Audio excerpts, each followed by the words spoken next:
অনেকেই বলে থাকেন যে বাঙালির নাকি ব্যবসায়িক বুদ্ধি একেবারেই নেই। বিষয়টা যে কতটা ভুল আজকে আপনারা যখন এই গল্পটা শুনবেন তখন বুঝতে পারবেন। একজন বাঙালির মাথায় এমন বুদ্ধি এসেছিল যে গঙ্গায় এত জল রয়েছে সেই গঙ্গা জল যদি বিক্রি করা যায় তাহলে কেমন হবে। আর সেই বুদ্ধিকে কাজে লাগিয়ে তিনি শুরু করেছিলেন তার গঙ্গা জলের ব্যবসা আর হয়ে উঠেছিলেন কোটিপতি। তার সেই গল্প সম্পর্কে আজকে আপনাদেরকে বলবো। অবশ্যই ভিডিওটা শেষ পর্যন্ত দেখবেন, ভালো লাগলে পরে লাইক করবেন, শেয়ার করবেন, সাবস্ক্রাইব করবেন আজ তাক বাংলার ইউটিউব চ্যানেলকে। আমি শ্রেয়সী রয়েছি আপনাদের সঙ্গে, তো চলুন শুরু করা যাক।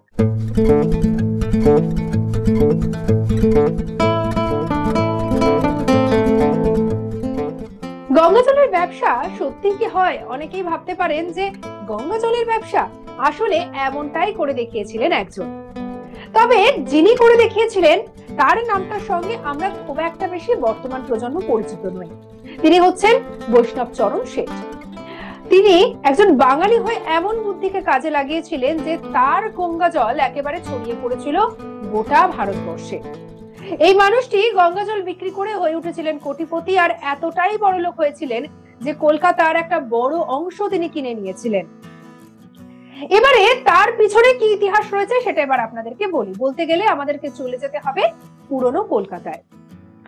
ইংরেজরা তখন একেবারে কলকাতায় এসে জাঁকিয়ে বসেছে, তারা ঘাঁটি গেড়েছে। তখন তাদের মালপত্র বাজারে বিক্রির জন্য স্থানীয় বেনিয়াদের প্রয়োজন হলো। আর এই বেনিয়াদের মধ্যে যখন অনেকেই কাজে যোগদান করলেন তার মধ্যে বেশ কয়েকজন বাঙালি ছিলেন। এবার এই সমস্ত বাঙালি যারা বিত্তবান ছিলেন তাদের মধ্যে একজন ছিলেন সেকালের নাম করা ব্যবসায়ী জনার্দন শেঠ, যিনি ব্রিটিশদের ব্যবসা সংক্রান্ত দালালির কাজ করতেন। এই জনার্দন শেঠের পুত্র হলেন বৈষ্ণব চরণ শেঠ, যার তুখর বুদ্ধি ছিল। তার তুখর বুদ্ধি দিয়ে তিনি একেবারে বাজিমাত করেছিলেন। তিনি ভাবলেন যে সনাতন ধর্ম মতে যে কোনো কাজে গঙ্গা জল হচ্ছে অপরিহার্য। সেটা আমাদের শুধুমাত্র নদীমাতৃক দেশ বা নদীমাতৃক দেশের সব জায়গায় তো গঙ্গা পৌঁছয়নি, তাই আমাদের পশ্চিমবঙ্গ, কলকাতা, হরিদ্বার এই সমস্ত জায়গাগুলোতে গঙ্গা থাকলেও যেসব জায়গায় গঙ্গা নেই সেখানেও তো পুজোর ক্ষেত্রে, বিয়ের ক্ষেত্রে, শ্রাদ্ধের ক্ষেত্রে, আচার অনুষ্ঠানের ক্ষেত্রে গঙ্গা জলের ব্যবহার হয়। তাহলে এই গঙ্গা জলকে যদি যেসব জায়গায় গঙ্গা জল পাওয়া যায় না সেসব জায়গায় পৌঁছে দেওয়া যায় তাহলে বিষয়টা কেমন হয়। যেমন ভাবা তেমন কাজ। তিনি ঠিক করলেন যে ব্রিটিশরা যখন ভারত দখল করার পরে ভারতীয়দের একেবারে দমিয়ে রাখার চেষ্টা করছে তখন এই বাঙালির বুদ্ধি একেবারে বাজিমাত করে দিল।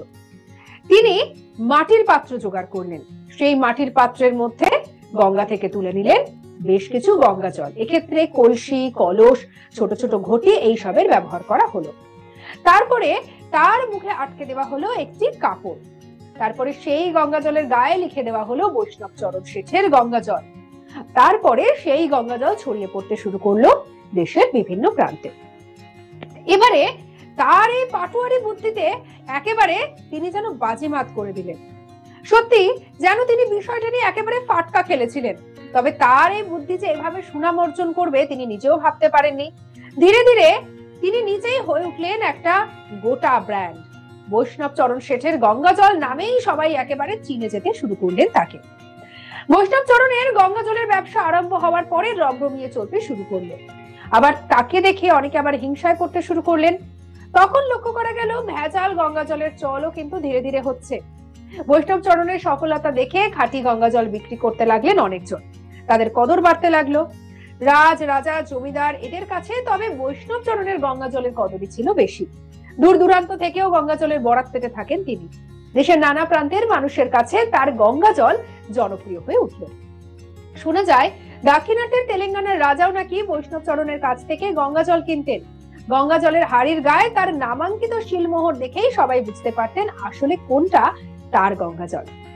তবে তাকে যদি এই ব্যবসায় কেউ সব থেকে বড় প্রতিদ্বন্দ্বী হিসেবে যদি কেউ তাকে যদি বিপদে ফেলার চেষ্টা করে থাকে তিনি ছিলেন চণ্ডী প্রসাদ।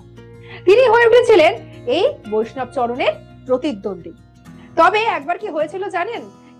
এই যে চণ্ডী প্রসাদ তার গঙ্গা জলের হাড়িতে পাওয়া গেল একটা ব্যাঙ। ব্যাস, চণ্ডী প্রসাদের গঙ্গা জল বিক্রি একেবারে বন্ধ হয়ে গেল।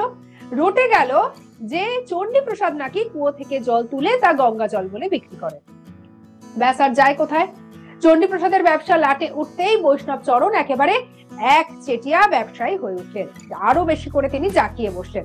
রাতারাতি তার গঙ্গা জল বিক্রি একেবারে ফুলে ফেপে উঠলো। শোনা যায় কামরূপের রাজা একবার 1.5 লক্ষ গঙ্গা জলের পাত্র নিয়ে তার কাছ থেকে নাকি কিনেছিলেন, আবার তেলেঙ্গানার রাজাও তার গঙ্গা জল ব্যবহার করতেন। তবে আপনাদেরকে তো এই গল্পটা বলছি, কলকাতার তো আরো কত অজানা গল্প রয়েছে। যদি আপনারা হাওড়া ব্রিজ সম্পর্কে জানতে চান, কিভাবে তার তৈরি হলো সে সম্পর্কে জানতে চান, তাহলে অবশ্যই আই বাটনে ক্লিক করে দেখতে পারেন পুরো ভিডিওটা, আর ডেসক্রিপশন বক্সে দেওয়া লিংক থেকেও ভিডিওটা পেয়ে যাবেন। তো চলুন আবার আগের জায়গায় ফেরা যাক। দেখতে দেখতে বৈষ্ণব চরণের সহযোগিতায় চণ্ডী প্রসাদ যে জায়গাটা দখল করে নিচ্ছিলেন, সেই জায়গাটা সরে গেলে পরেও চণ্ডী প্রসাদের মতো আরো একজন সামনে এলেন। তবে তিনি ছিলেন বৈষ্ণব চরণের খাস লোক, তার বন্ধু। তাই সেই যার কথা বলছি, ঠাকুর বাড়ির আদি পুরুষ নীলমণি ঠাকুর। বৈষ্ণব চরণ তাকে প্রতিযোগী বলে ভাবতেন না, বরঞ্চ সহযোগী বলে ভাবতেন। এক্ষেত্রে এবারে নীলমণি ঠাকুর একটা মারাত্মক বুদ্ধি কাজে লাগালেন। তিনি ঠিক করলেন যে মাটির হাড়ি কাপড়ের ঢাকনা তো সমস্যার কারণ, কারণ মাটির হাড়ি ভেঙে যাচ্ছে, কাপড়ের ঢাকনা থেকে জল উল্টে পড়ে যাচ্ছে।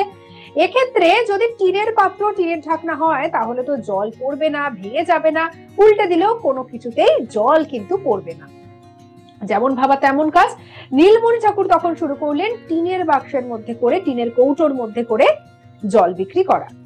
যদিও এই বিষয়টাতে একেবারে কিন্তু বৈষ্ণব চরণের খারাপ লাগেনি। বৈষ্ণব চরণের আরো অনেক ব্যবসা ছিল, সেই সমস্ত কিছু দিয়ে বৈষ্ণব চরণ তখন একেবারে ধরা ছোঁয়ার বাইরে চলে গেছে। বৈষ্ণব চরণ তখন ইতিমধ্যে কিনে ফেলেছেন জোড়াসাঁকো ঠাকুর বাড়ির এক বিশাল অংশ। এমনকি ঠাকুর বাড়িও শোনা যায় নাকি তারই কেনা পরবর্তীতে তিনি নীলমণি ঠাকুরকে সেটি উপহার দিয়েছিলেন।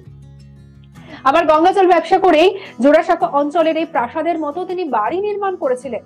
তার এত সম্পত্তি ফুলে ফেপে উঠেছিল যে ইংরেজদের কাছ থেকে জোড়াসাঁকো অঞ্চলের সিংহভাগ অংশই নাকি তিনি নিজে কিনে নিয়েছিলেন। বৈষ্ণব চরণ শেঠ সেই সময় ছিলেন এমন একটা নাম, যার কথা শুনলে পরে সবাই একেবারে ধন্য ধন্য করত। তাহলে এই বিষয়টা থেকে একটা বিষয় তো পরিষ্কার, অনেকেই যারা মনে করেন যে বাঙালি নাকি ঠিক ব্যবসা বোঝে না, আসলে কিন্তু তা নয়। বৈষ্ণব চরণ শেঠ তার এই ব্যবসা কিংবা নীলমণি ঠাকুর তার কথাই শুনলে পরে কিন্তু বোঝা যায় ব্যবসা কি করে করতে হয়, সেই যুগে দাঁড়িয়েও কিন্তু বাঙালি দেখিয়ে দিয়েছিল। আর আরো একটা যেটা বলা যায়, বৈষ্ণব চরণ শেঠের কিন্তু শুধুমাত্র একটা ব্যবসাই ছিল না। ওই যে বলছিলাম তার পারিবারিক ব্যবসা ছিল, তিনি ছিলেন জনার্দন শেঠের ছেলে, যিনি ছিলেন নামকরা ব্যবসায়ী। তবে সবকিছুর মধ্যে বৈষ্ণব চরণের তীক্ষ্ণ বুদ্ধি বাজিমাত করে দিয়েছিল সবকিছুকে। আর বৈষ্ণব চরণ খুব কম দিনের মধ্যে মানুষের কাছে হয়ে উঠেছিলেন 1 নম্বর নাম। তার নাম তার গঙ্গা জলের মধ্যে দিয়ে ছড়িয়ে পড়েছিল বিভিন্ন জায়গায়। কেমন লাগলো আজকে আপনাদের বৈষ্ণব চরণের ঘটনা? যদি ভালো লেগে থাকে তাহলে অবশ্যই লাইক করবেন, শেয়ার করবেন, সাবস্ক্রাইব করবেন। এখন অবশ্যই এরকম আরো অনেক ভিডিওর জন্য হোয়াটসঅ্যাপে তো আমরা রয়েছি, সেজন্য ফলো করে রাখতে ভুলবেন না।